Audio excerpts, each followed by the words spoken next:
Bonne année! Salut tout le monde, j'espère que vous allez bien et que vous avez eu une bonne année. Vas-y, suis-moi aussi. Mais non, mais moi je te dis, je dis rien. Oui, mais tu dis bonne année. Ok. 1, 2, 3. Bonne année! Salut tout le monde, j'espère que vous allez bien et avec Sophia, on vous souhaitait une bonne année! En tout cas, si tu es nouveau ou si tu es nouvelle, sache que tu es le bienvenu. Tu es à la maison, on te connaît peut-être pas, mais si tu as envie de nous connaître, que ce soit Soso ou moi ou même le reste de l'équipe, le reste du squad, de la famille, tu as une adresse mail qui est fait pour ça. Sinon, on va enchaîner sur la thématique de l'évangélisation. Donc, je te conseille de prendre ton carnet de notes, avoir ta Bible version et d'être à l'écoute sur ce que Laura va nous apporter ce matin. T'es prête? Transition, à tout à l'heure. Coucou les Fioul, je suis super contente de vous apporter le message aujourd'hui. Comme vous l'avez suivi, ce mois-ci on parle de parler de Jésus. Moi c'est un thème que j'aime particulièrement parce que parler de Jésus, j'aime trop faire ça. C'est quelque chose vraiment que j'ai déjà fait dans ma vie et que je compte encore faire pour le présent et le futur. On a parlé de c'est quoi l'évangélisation, pourquoi parler de Jésus, pourquoi évangéliser, et aujourd'hui moi je réponds à la troisième question. Comment parler de Jésus? Bah oui, on vous a donné la théorie, maintenant on doit vous donner la pratique, on doit vous encourager à aller sur les terrains, à mettre en pratique et à parler à vos potes de Jésus. Le premier point, c'est se faire équiper par le Saint-Esprit. Faire équipe avec le Saint-Esprit. Le Saint-Esprit, je le rappelle, c'est la troisième personne de la Trinité, donc qui compose Dieu. Donc il y a Dieu le Père, il y a Jésus, il y a le Saint-Esprit. Les trois sont Dieu, mais le Saint-Esprit, c'est celui qui habite dans votre cœur. Donc votre cœur, c'est sa maison, il est là et il est tout le temps avec vous, parce que vous avez toujours votre cœur avec vous. Dieu ne veut pas t'envoyer tout seul sur le terrain parler de lui. Allez toi, va là-bas, va parler et tu reviens vers moi pour me dire comment c'était. Et il ne veut pas non plus parler de lui tout seul, parce qu'il pourrait parler de lui tout seul. Il pourrait aller parler à vos potes, poum, bonjour, je suis Dieu, j'existe vraiment, crois en moi. Il pourrait le faire, Dieu peut tout. C'est un cadeau qu'il nous offre de nous dire, en fait, moi je veux ni aller tout seul, je veux pas que tu ailles tout seul, je veux faire équipe avec toi. Je veux qu'on aille à deux. Et c'est pour ça, comment parler de Jésus? Eh bien déjà, n'y va pas tout seul, mais va avec le Saint-Esprit qui est dans ton cœur. Aller parler de Jésus avec le Saint-Esprit, ça signifie quoi? Ça veut dire laisser le Saint-Esprit t'utiliser. Pour mieux vous expliquer, c'est prier. Demandez au Saint-Esprit, aujourd'hui, aide-moi à parler de toi. Le Saint-Esprit qui entend ta demande, qui entend ta prière, parce qu'il t'entend dire je veux faire équipe avec toi, je veux parler de Jésus, je ne sais pas comment faire, donc j'ai besoin de toi.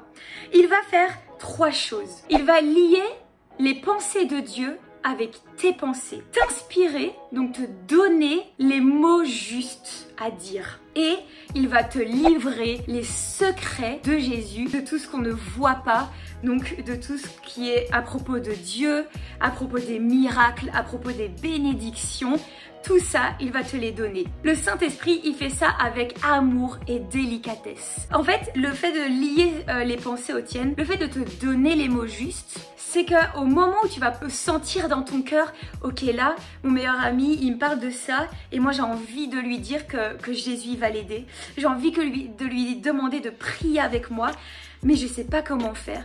Et bien au moment où tu vas oser ouvrir ta bouche, les mots qui vont arriver dans ta tête naturellement, comme d'habitude, ce ne seront pas les mots que toi tu vas penser, ce sera les mots que Dieu va mettre. Un petit peu comme si le Saint-Esprit il était à côté de toi et qu'il chuchotait dans ton oreille, dis-lui ça, dis-lui ça, fais comme ça, fais ça. Peut-être qu'au début tu vas croire que ça vient de toi, mais tu vas vite comprendre quand tu vas voir que ton ami va être touché et que tes mots étaient les mots justes, des mots qui vont le faire pleurer, des mots qui vont le faire ressentir la présence de Dieu. Tu vas comprendre qu'en fait ce n'était pas toi, c'est le Saint-Esprit, ton meilleur ami, celui qui est dans ton cœur, qui t'a donné les mots pour parler à ton ami.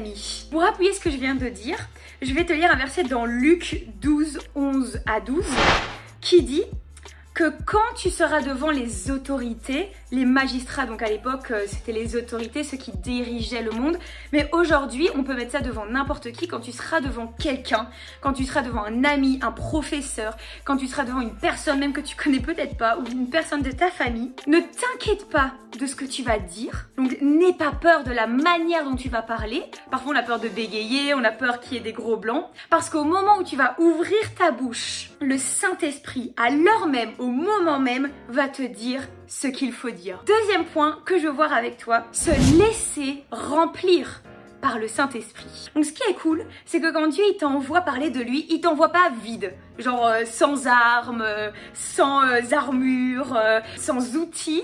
Il va pas te dire allez vas-y essaye et puis tu verras si ça fonctionne. Non, le Saint-Esprit qui est avec toi, il dit mon pote, d'abord c'est entre toi et moi. La Bible elle parle vraiment de 3 armes, c'est 3 outils, c'est 3 astuces pour parler à tes amis, à ta famille, à des gens de Dieu. Et ces 3 astuces se trouvent dans 2 Timothée 1,7 et c'est dit que le Saint-Esprit va te donner l'amour, la force et la sagesse. Donc, peut-être que là tu dis, hein, c'est quoi, je comprends pas trop. C'est que petit à petit, tu vas devenir comme Jésus. C'est un processus, ça veut dire que tous les jours, le Saint-Esprit va te faire grandir, évoluer, jusqu'à ressembler de plus en plus à Jésus. Ça veut dire que tu vas aimer comme Jésus aime.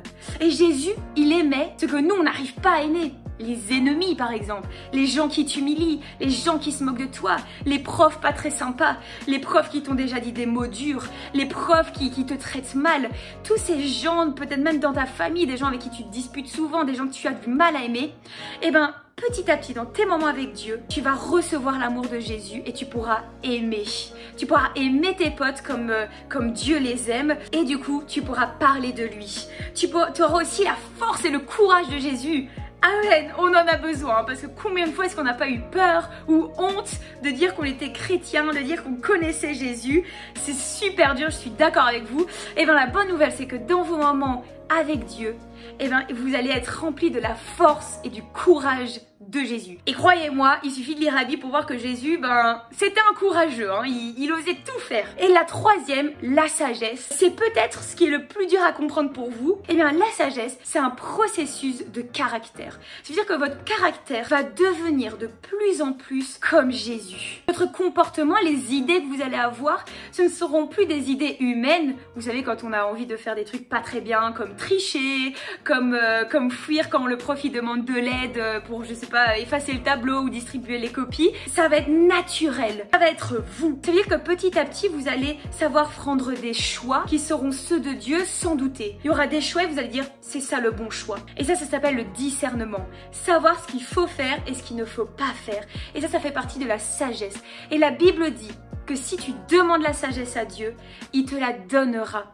Et la sagesse, c'est pas quelque chose que tu demandes genre seulement quand on a besoin. C'est quelque chose que tu demandes tous les jours, dans ton moment avec Dieu, et que le Saint-Esprit va te donner pour que tu ressembles de plus en plus à Jésus. Plus tu passes du temps avec Dieu, plus tu vas être rempli, comme un verre d'eau qui se remplit le matin, plus tu auras de quoi verser sur les autres. Ça veut dire parler de Dieu, comme on l'a vu, soit en parlant, ou soit dans ton comportement, dans ta manière d'agir.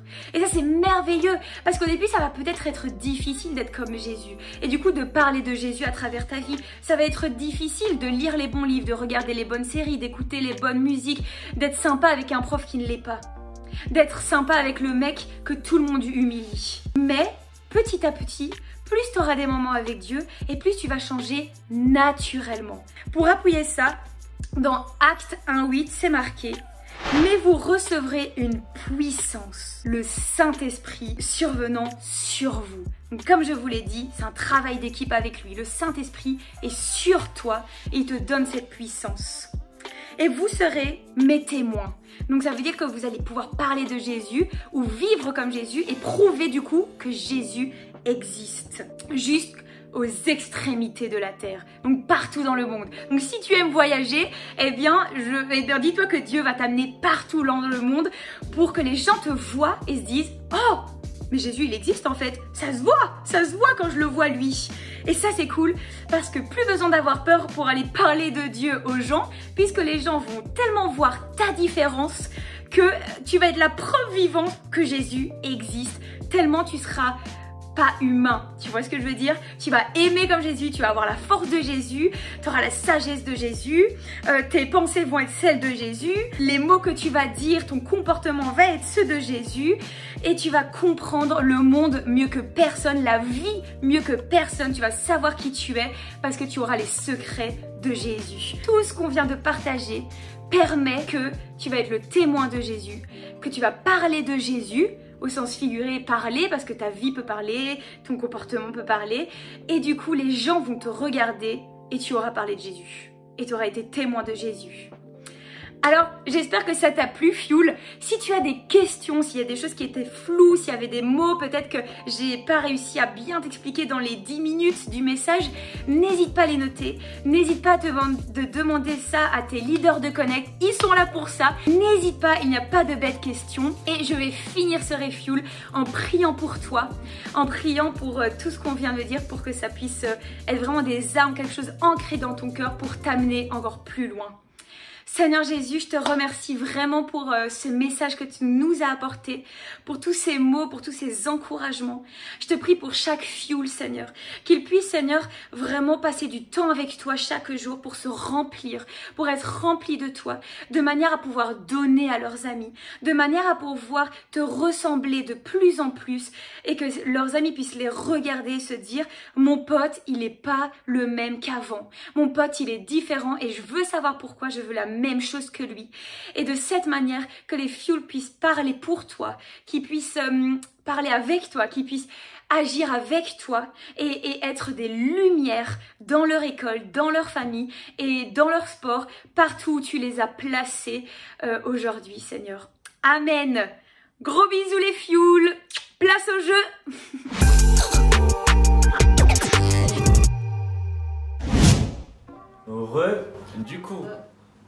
Du coup, on va vous expliquer le petit jeu de ce matin. Il est tout simple, mais il me fait tellement rire. On va faire 3 manches. 3 manches?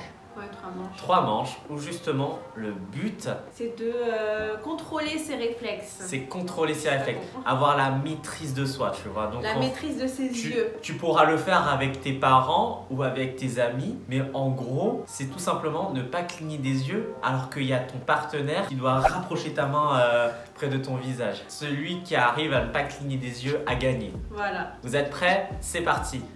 Vas-y, je suis prêt. Ouais. 1, 2. Ah, vrai. À moi. T'as perdu. 1. Ah, bam.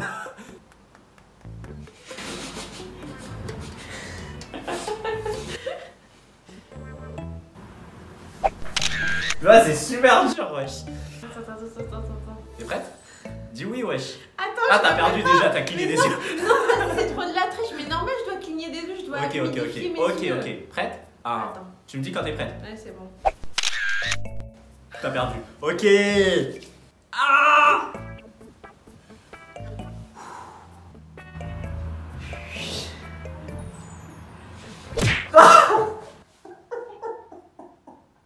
J'ai pas fait exprès. Ok, refais.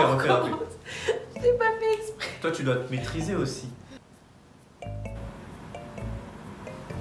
Ah yeah. Allez, vas-y, là ça fait 1 pour moi. Comment t'as fait? En fait, tu dois pas penser à ce moment-là, tu vois, le moment où tu rapproches ta main, tu vois. En fait, il faut être il faut que tu te dises, je suis inarrêtable. Personne va me déconcentrer, tu vois. Ah, t'as perdu. J'ai gagné. Je fais en 3 manches, non, on avait dit. On avait dit en 3 manches. Ok. Il a gagné. Voilà. C'est cool. Bisous en tout cas. On se dit à dimanche prochain. Ciao, ciao.